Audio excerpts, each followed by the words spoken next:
Well, the first round of the NFL draft is in the books, and that means the real fun starts tonight with rounds 2 and 3 because our Miami Dolphins, they sat out round 1, and the Fins will be on the clock, at least scheduled to be on the clock for number 51 overall in the second round and number 84 overall in the third round. That's assuming they don't make any moves, which is always possible. To help me break down who's left and what the plan might be, Hussam Patel, NFL Scouting Combine show. Hussam, I don't think you'll take offense to this. You're a geek when it comes to this draft stuff. So this is the guy that I wanted to talk to today. And as far as the way that the first 31 picks, not 32 picks, because remember the Dolphins had a pick forfeited, which changed the draft formation around. I thought overall, maybe there were a few players drafted that you thought, gosh, I was hoping he could fall to 51. But overall, I think the Dolphins are in good shape here when you have good players at certain positions the Dolphins don't need who are still on the board. Someone like Will Levis, not that the Dolphins would have drafted him, but somebody's going to draft him before the Dolphins pick at 51, which means that's one non-target who's going to come off the board and save more targets for Miami. So how you feeling heading into 7 o'clock tonight? Um, I mean, look, this first round couldn't have gone any better Yeah. for the Miami Dolphins. I mean, especially now that you still have Will Levis and Hendon Hooker still on the board. Teams are still looking to get quarterbacks and looking to trade up to get skill position players as well. Now, right now, we know Miami does not necessarily need skill position players. They need players that can play on the offensive line, that can play tight end, even maybe defensive line and linebacker as well. Fortunately enough for Miami, there was really only one tight end taken. That was Dalton Kincaid by Buffalo in a trade up to take Dalton Kincaid. You still have guys like Michael Mayer from Notre Dame who's available, who arguably is still the best tight end in this NFL draft class over Dalton Kincaid, in my opinion. Darnell Washington Tight end still on the overall on the board. board. He's still on the board as well. You have a Dolphins fan favorite, Darnell Washington, as well, although I have some slight concerns. Ooh, well, what are those concerns with Darnell? So right now there are some injury red flags. Almost every single player has them.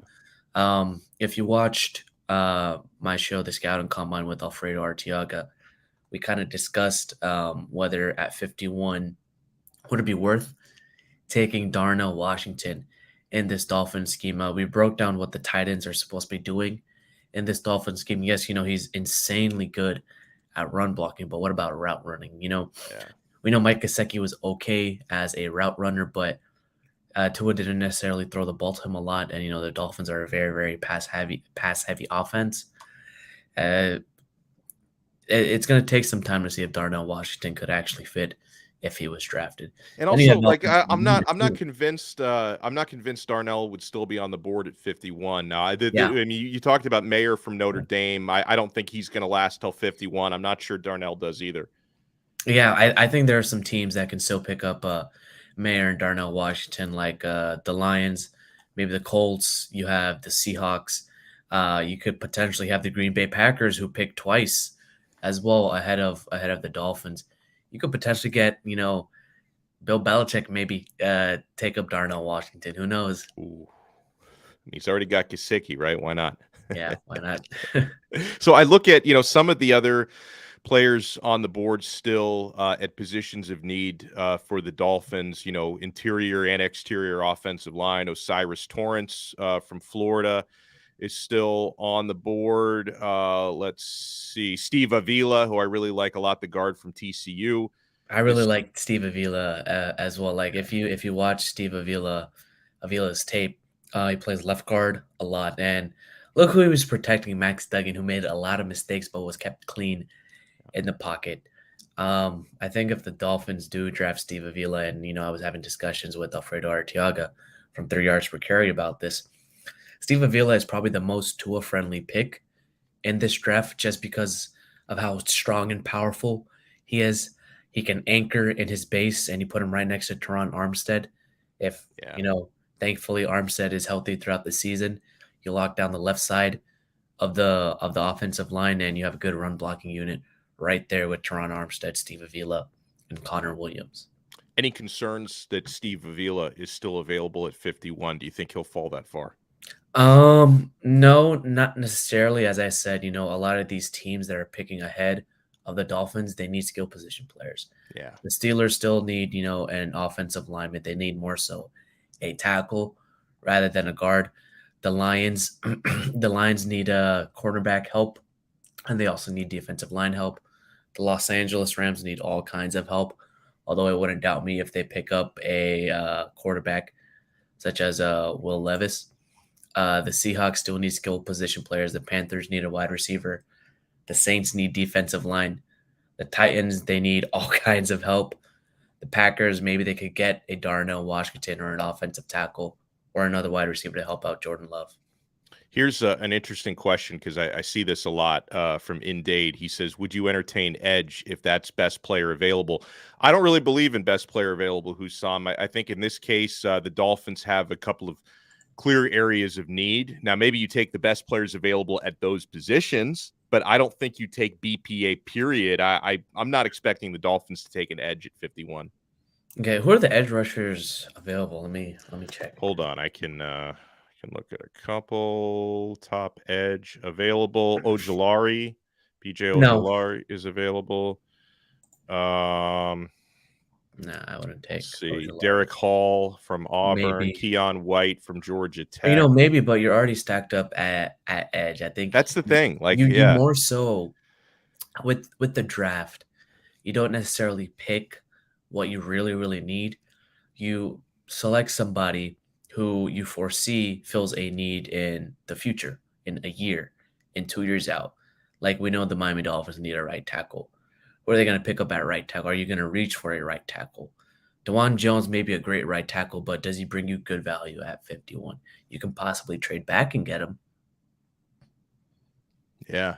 And you have your left guard pegged in Liam Eichenberg, but if he doesn't work out, you have Steve Avila, right? Yeah. I mean, heck, imagine if the Dolphins pick Joey Porter Jr. at 51 and, you want to get rid of, you don't want to have Xavier Howard on your payroll in the next 2-3 years. You have your replacement right there. Yeah, that's an interesting thought because, I see Porter Jr., who plays corner. I see him as one of the best players available, but then I look at that and I say, okay, well, that's not a pressing need. But the way you bring it up is true, that if Xavier Howard, who's almost at the wrong side of 30 now, if you look at his potential replacement, if they don't want to pay him, that is something interesting. That's part of the chess game that goes into the NFL draft. You brought up the possibility of maybe a trade down to compile more picks. Yeah, I've also heard people bring up the possibility of trading a little bit higher because, right, 19 teams are going to pick before the Dolphins even get their opportunity tonight. So what are the probabilities of the Dolphins making a move either down to acquire more picks or up to try and get a player they really like? I'm not necessarily sure, but if the board falls their way, we're going to get a really, really good player at pick 51, whether it be an offensive lineman, a tight end, a running back, or a defensive lineman. You have guys like Zach Charbonnet, Tucker Kraft, Tyler Steen. You could have a guy like Steve Avila. You could have DeJuan Jones as well. You could potentially, if you trade back, get your guy with more value. You can trade back up and get another top 100 pick if you want to. I want to remind you guys that the Extra Yard is brought to you by Prize Picks. Folks, you can get props on draft picks. Go to prizepicks.com, the Prize Picks mobile app. You also have playoff action going on, hockey, NBA. Folks, Prize Picks makes it so easy. Fully legal in Florida, by the way. It's not offshore, no red tape. Very easy to deposit, very easy to withdraw and cash out your winnings instantly. And when you sign up at prizepicks.com or the PrizePicks mobile app, make sure you use our code 5, F-I-V-E, because when you use our code 5, don't forget it, 5, they're going to double your first deposit up to $100. You simply select 2, 3, 4, 5, 6 players. It's a Flex Friday. Predict if they're going to go over or under stat projections. And if you get all your predictions correct, you win real money. And it's very fast and easy to do that. And it only takes like 60 seconds or less to make your selections. And unless you're like really, really careful about it, then maybe it'll take you like 70 seconds to make your selections. So sign up with our code 5 FIVE to double your first deposit. I'm here with Hussam Patel, Scouting Combine Show. I know that you guys have been tearing it up this week. Another name I see coming up in the chat, and this is a guy I was thinking about, Matthew Bergeron on the offensive line at Syracuse. Is this a player you would like at 51 if he's there? I wouldn't mind having Matthew Bergeron. I do know that they have talked to him a couple times as well to see. He more so fits in as a guard rather than a tackle because of his arm length and his anchor base as well. Like, there's not a lot of good tackles that can fit into the system very, very early on. And if you're looking for value, which is what the draft is, and you're looking for a guard, if Bergeron's the only one on the board, but then you have a guy like Darnell Washington, you have a guy like Tucker Kraft, you have a guy like Zach Charbonnet, Keanu Benton, it makes it really hard. Like, okay, what's a need in a year that we can potentially fill with this pick? That's what I would look at. Now, do you go defensive line? Christian Wilkins, he's due for an extension. Do you pay Christian Wilkins? If you pay him, you may have to sacrifice Zach Sealer, one of Zach Sealer or Raekwon Davis. If you're going offensive guard, it tells them that you don't have the best trust in Liam Eichenberger, maybe even AJ, Austin Jackson. Right. If you go wide receiver right here, not a lot of people have talked about it. You could get a guy like Jonathan Mingo, which is Alfredo's favorite over there at 3 yards per carry. You can use him in a lot of different positions. He gives you really, really great depth, and God forbid if one of Waddle or Hill gets hurt, and maybe if Eric Ezukanma isn't ready to play in that role. There's a lot of options that Miami can do at pick 51. Okay, Anthony gave us a hypothetical. This is an easy one for me, Hussam. I'd like your take. He says, hey, if this happens and we have a choice between Joey Porter Jr. or Michael Mayer, who do you guys take at 51? I mean, to me, it's Mayer all day. I mean, I think he's the better overall prospect, and it's a bigger position of need. Yeah, I would go with Michael Mayer as well. It does fill a need in a year or two, and it takes tight ends time to develop. But I mean, he gives you that pass block and run blocking prowess that you need from a tight end. He can also run routes. He can be a threat along the middle of the field. He can sit down in zone coverage. He gives you a lot of looks out of 12 personnel, especially if the run game does well next season. How many mock drafts did you do leading up to this? Well, I really only posted 3. That's you act like that's nothing. I mean, I posted 3 less than you did. I really only posted 3 this season. I have done a lot of mock drafts that I have not posted, just running through the players, the picks, what's going to happen, seeing the trends. I mean, if you look at my last 2 mock drafts that I did, I nailed Quentin Johnson to the Chargers just based off of athletic testing. I really only got 4 players right in their exact positions and 5 players for the teams that actually took them. That's not terrible. I think there was one year when Mel Kiper went over 32. So, you did a little bit better than that. So any surprises on quarterbacks that did get taken and didn't get taken yesterday? Like a couple days ago, there was this crazy rumor by an unnamed Redditor that claimed Will Levis was being notified that the Panthers were going to draft him. Not only did Carolina not draft Levis number 1, he's still on the board after round 1. And then Anthony Richardson was the ultimate wild card, right? People could have seen him going anywhere from number 4 to late in the first round, and he goes number 4 to Indy. Did anything with those 2 surprise you? I think the biggest surprise was Houston. I really didn't think they'd take CJ Stroud. Yeah. To be honest, just because of the history they have with his agent and Yeah. agency over the Deshaun Watson fiasco. Right. And just knowing how Nick Caserio operates. And then I was getting texts from a source, just be ready what Houston is about to do because they're bleeping crazy. And turn to find out they trade to get the number 3 pick It's to pick nuts. up Will I Anderson. felt like, have you ever seen the movie Draft Day? I felt like Yeah, I I was have seen the watching movie that. Draft Day. They did an actual draft day Yeah. move. Sonny Weaver Jr. is their GM. Who knew? But, basically, so that kind of took me from shock. The Eagles, I mean, what the fuck, man? Yeah. We got the entire Georgia defensive line as well. Bijan Robinson going to the Falcons didn't phase me. I kind of knew that would happen if they didn't get a Jalen Carter or Tyree Wilson. Like that was bound to happen. Jahmyr Gibbs to the Lions, though.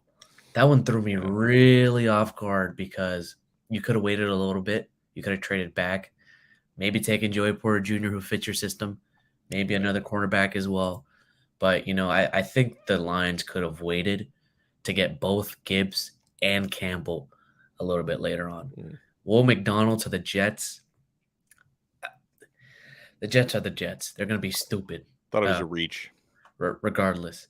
I mean, I nailed Quentin Johnson to the Chargers. Baltimore with Zay Flowers was great. Jordan Addison to Minnesota. You pair really two good route runners in Minnesota. I nailed Anton Harrison to the Jaguars, and I mean, this was a little bit of a shocking first round for me. I'm not gonna lie. It was a fun first round. Bryce Young, is he a complete surefire, can't miss prospect? Because I almost, and I've had a couple conversations with Alfredo about the quarterback fold, and he told me about his 10-tier criteria and how in his mind, I guess he didn't factor in that test score that maybe scared off some teams, but it didn't hold him back from falling past number 2 with CJ Stroud. That CJ Stroud is probably the most complete quarterback prospect since Andrew Luck 11 years ago. That's how good he thinks Stroud is. But I mean, to me, like Bryce Young, I think is a very high floor, pretty high ceiling pick. But does he have as high of a ceiling as CJ Stroud, who's bigger? And then how do you feel about Anthony Richardson, who just needs development, but one of the best athletes we've ever seen? I think let's go ahead and start off with Bryce Young. I mean, it really depends where the quarterback will be playing at. And I think with Carolina, especially with Frank Reich, you have a fantastic play caller and offensive coordinator. Frank Reich literally made, had mashed potatoes with Carson Wentz, then had virtually brittle with Nick Foles and won a Super Bowl. Did decent with the Indianapolis Colts and a shot arm in Phillip Rivers. Didn't really get the best of love in Indianapolis, but now he's in Carolina that has the quarterback he wants, fits the tape and everything. They have a pretty decent offensive line. Bryce Young didn't really have the best offensive line in Alabama and made some spectacular throws and plays. So I think he'll be fine in Carolina. It's going to take him a little bit of time. He may establish himself as one of the top 5 passers in the NFC itself. The NFC is kind of weak. CJ Stroud, I know we talked about Alf's list of franchise quarterbacks. He checks off everything as well. It really depends about the support system that Houston will have on offense. He had a really, really great team at Ohio State. He could sit back in the pocket and do whatever the heck he wanted. I don't think that'll be the case in Houston. Yeah, and what about Anthony Richardson? Because I talked to certain people before the draft, who know the game. Supposedly, some of them thought this guy shouldn't even be a first-round pick. I talked to someone recently who knows the game and said, if I were a GM, I would roll the dice and take him first overall just for what he could be. So the opinions are all over the board on him.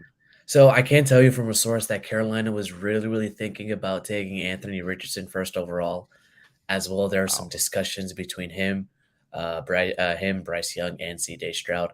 Ultimately, the Panthers selected Bryce Young, but Anthony Richardson may be a diamond in the rough. Like that's what everybody called Josh Allen. He wasn't the most accurate. He had a rocket arm, insanely athletic.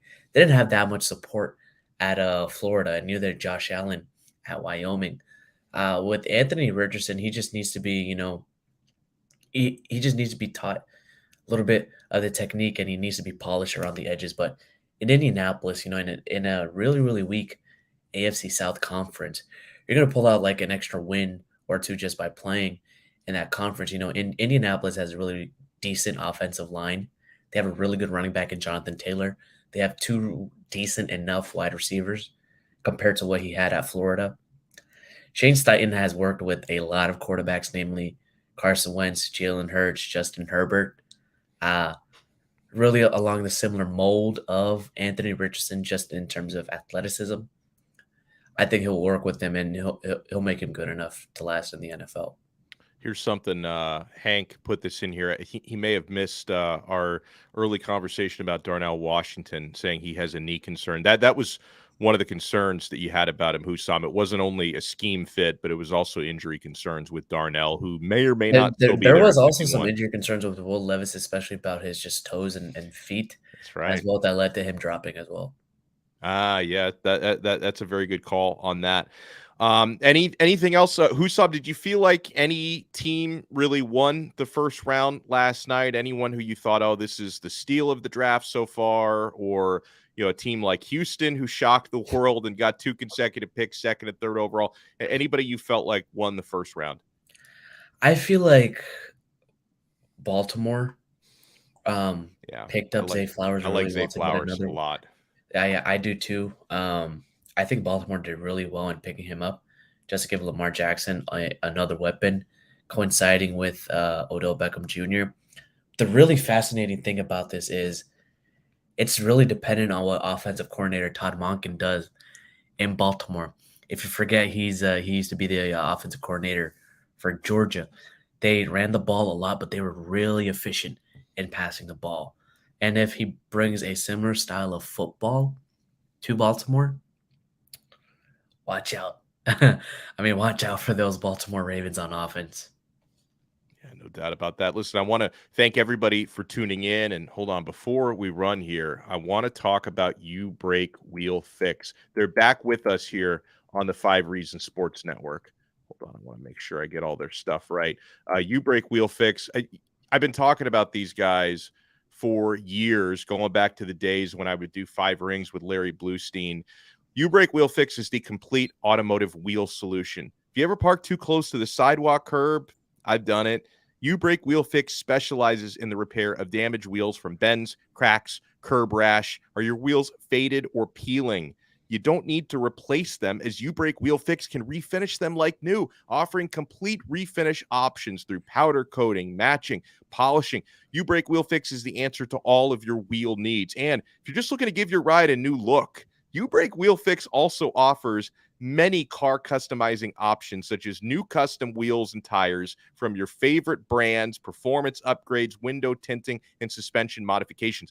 You can get your wheels tricked out in the colors of your favorite sports teams. I've seen a lot of aqua and orange wheels out there, orange and green for my Canes, Miami Heat Vice colors. If you want to check it out, they're located just south of Aventura. You can reach Mark and his staff at 305-748-0112 or online at youbreakwheelfix.com. They're really active on all social media platforms at YouBreakWheelFix. So shoot them a DM on Instagram, Facebook, or Twitter. Get an estimate in just minutes. And I definitely recommend following their Instagram and Twitter because they post a lot of cool pictures out there about the way that they trick out your wheels. So they do a great, great job with that. So round 2 starting at 7 tonight. Any estimate on, so if the Dolphins, so we're on pick 32 tonight. The Dolphins pick at number 51. What do you think we're looking at? Maybe an hour into it or so? I would assume so, an hour. I think Yeah. they give them around, I want to say, between 6 to 8 minutes per pick. So we'll be looking maybe around 8 o'clock, 8:10 Maybe 8:15, tonight. 8:30, something like that. Something like that for the Dolphins to make Unless that they pick. trade up or trade down. Just for entertainment purposes, I would prefer to trade up so I can just get that pick in sooner. But, it could make sense to trade down, acquire more picks for a team that only has 4 picks in this entire draft. Hussam Patel, thank you so much for joining us. When's the next time people can see you and hear you on the network? I will do my best to make it on the live stream tonight, hopefully before the Dolphins pick. hopefully to see and ask questions to the new Dolphin when if they do pick in the second and third round, hopefully on time or a little bit earlier as well. I would like to get to bed early tonight as well. Yeah. Oh, dude, I try to go to bed by 10 o'clock most nights. I'll stay up a little bit later tonight if pick 84 Yeah. hasn't rolled around. But I huge I stuff. will Yeah. say I will say though, Donald, before we leave, this was Yeah.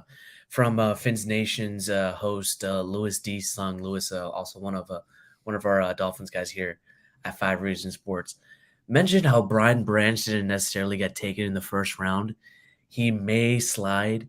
I Ooh. do think he'll get picked within the mid 30s, but if he falls to 51, watch out. I will say watch out for that for Brian Branch if he does fall to 51. Let me pull a pin out of the grenade before we leave. If Will Levis is there at 51, I'm taking him. Just saying, just saying. I You're kid, I taking kid. him? Nah, not really, not really. I mean, even I wouldn't do that. I appreciate everybody for tuning in.